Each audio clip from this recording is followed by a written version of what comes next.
Halo, assalamualaikum warahmatullahi wabarakatuh. Jumpa kembali dengan Pak De Sindiran Sindirun. Dan ya tentunya Pak De selalu berharap Anda diberikan suatu kesehatan, keberkahan dan rezeki yang berlimpah ruah di manapun Anda berada, baik di dalam negeri maupun yang sedang merantau di luar negeri. Oke, sukses selalu buat Anda semuanya.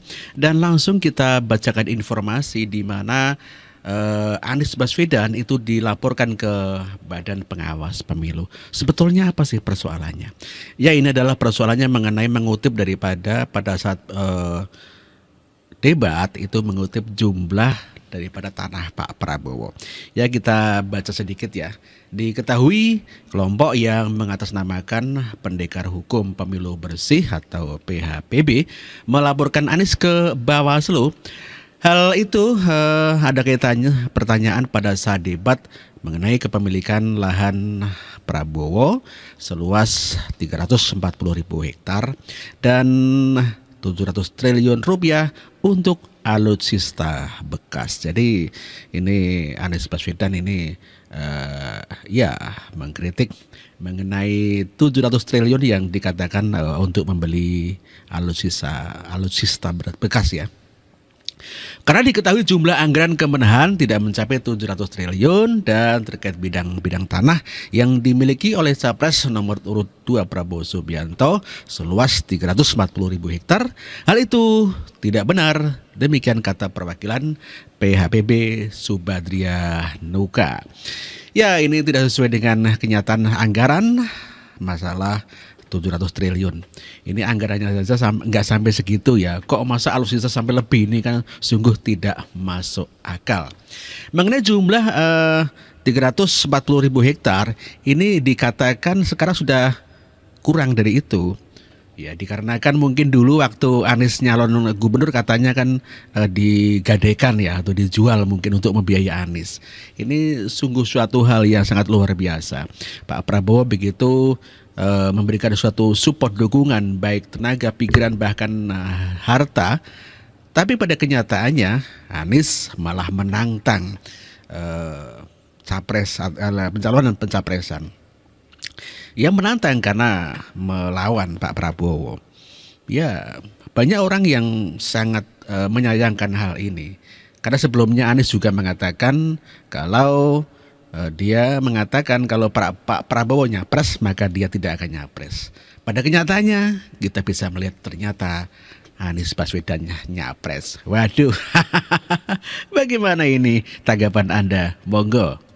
Selain Anies Baswedan, Yusuf Kala juga dilaporkan ke Bawaslu.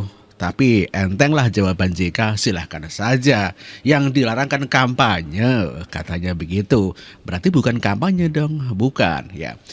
Ya, Wakil Ketua Lisan Ahmad Fatoni melaporkan Muhaimin Iskandar dan Yusuf Kala ke Bawaslu.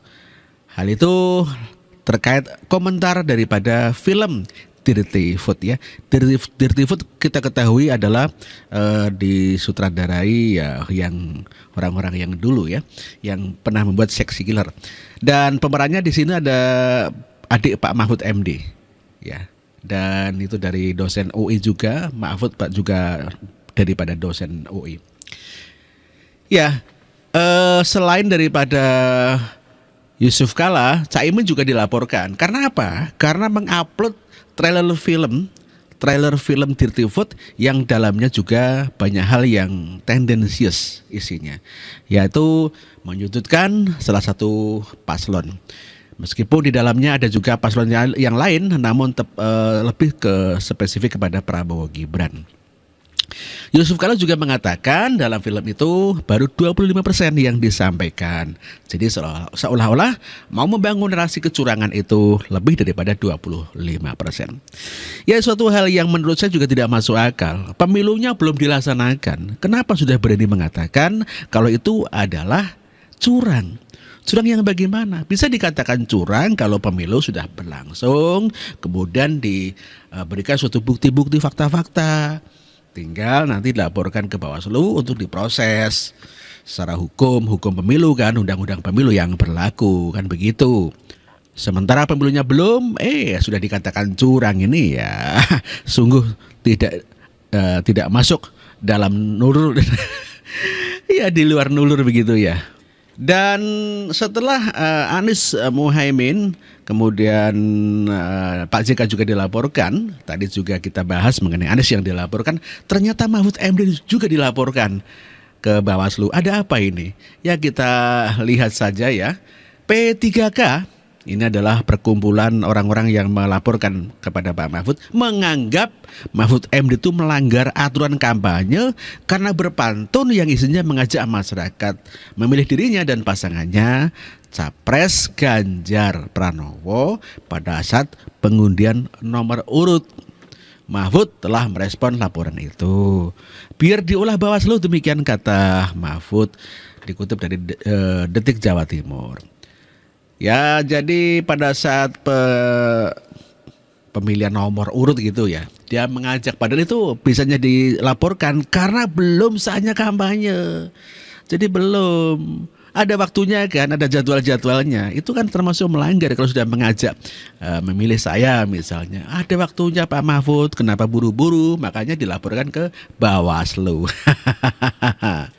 Oke, demikian kabar hari ini dan terima kasih atas perhatian Anda. Mohon maaf apabila ada kekurangan dan cukup sekian. Terima kasih. Wassalamualaikum warahmatullahi wabarakatuh. Merdeka.